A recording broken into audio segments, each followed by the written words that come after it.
Baroque music is more popular than ever, and that's good news, especially for the Buffalo Philharmonic Chorus, which is bringing Handel's Messiah back to Our Lady of Victory Basilica out in Lackawanna.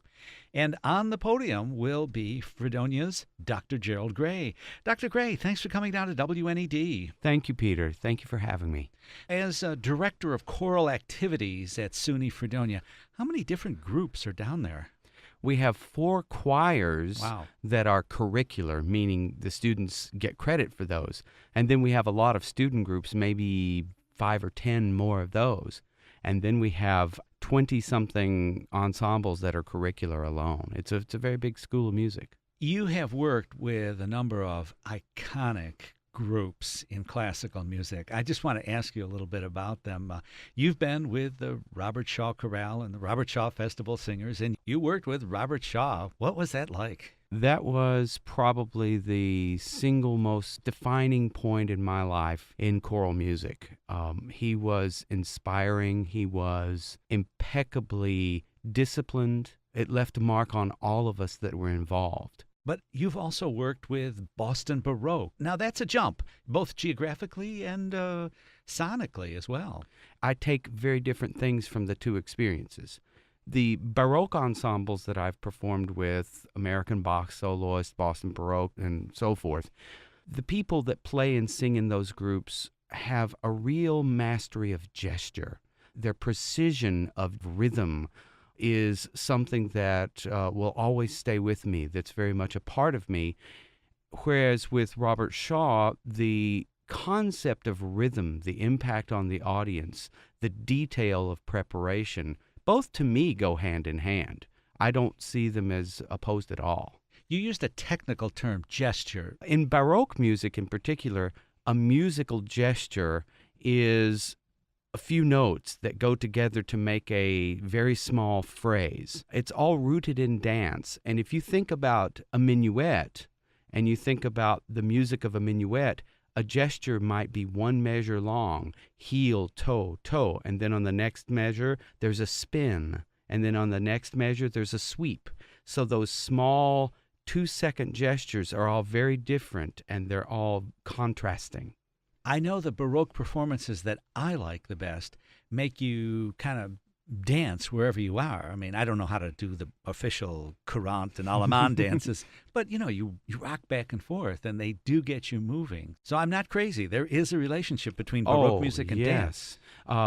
Most Baroque music, almost all of it's rooted in dance. So even something as overtly religious as an oratorio by Handel, Messiah, even that is based on dance. Oh, absolutely. But I would have to say that it's not religious. Not really. Messiah is music for the theater. It was never intended by Handel to be church music. It has become that, and I think that's fine.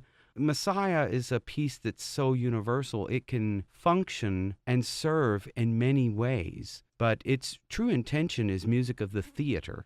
And I have the singers moving around in the rehearsal room, taking their scores, stepping in a minuet pattern as they sing. All of these things to make the dance and, as we're saying, the gesture come alive. And hopefully the audience will feel and hear that as well. Also, what I hope to communicate to the chorus and then to the audience is that this piece is not a pretty piece of music. This is a piece that has hell, fire, and damnation in it, as well as redemption. It has the birth of Christ. It has the crucifixion of Christ in it.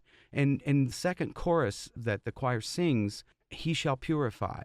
That is about the refiner's fire. That is about the second coming and of destroying with fire righteousness. There is a vengeance, there is a fear, and I hope to convey that kind of drama, fangs and claws and teeth in that music, as well as dance and lilt and joy. Wow, you're going to be exhausted at the end of the evening. I always am when I conduct this piece. We're chatting with Dr. Gerald Gray, Director of Choral Activities down at SUNY Fredonia, but more to the point, he is also going to conduct the Buffalo Philharmonic Chorus and Orchestra. It's Messiah, Sunday, December 2nd at 8 o'clock. I have to confess to you one of my guilty little secrets. While I appreciate all of this authentic, or as authentic as we imagine it could be, performance history, every year around this time, I love to play at least once Sir Thomas Beecham's Messiah. It is so huge, so overblown, so obviously, quote unquote, inauthentic. I mean, it's just great. I love it, actually. I haven't heard it in a long time.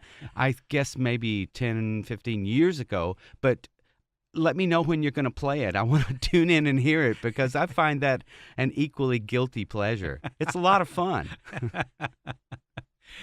It is. How are you teaching the Buffalo Philharmonic Chorus to sing in a more authentic Baroque style? Because I remember going to Messiah years ago, and it was pretty heavy. It was pretty thick. It didn't always dance. Now you're on the scene, so what are you going to do? Well, I'm hesitant to use the word authentic just because we weren't there. You can't really know what happened when Handel conducted this piece. And all I'm trying to do is to share with the choir what I love about this piece, to make it dance, to make it a little lighter, to give it some daylight. The traditional Messiah, but with a decided twist. Sunday, December 2nd at 8 o'clock. Dr. Gray, thanks so much for coming up to WNED. Thank you, Peter.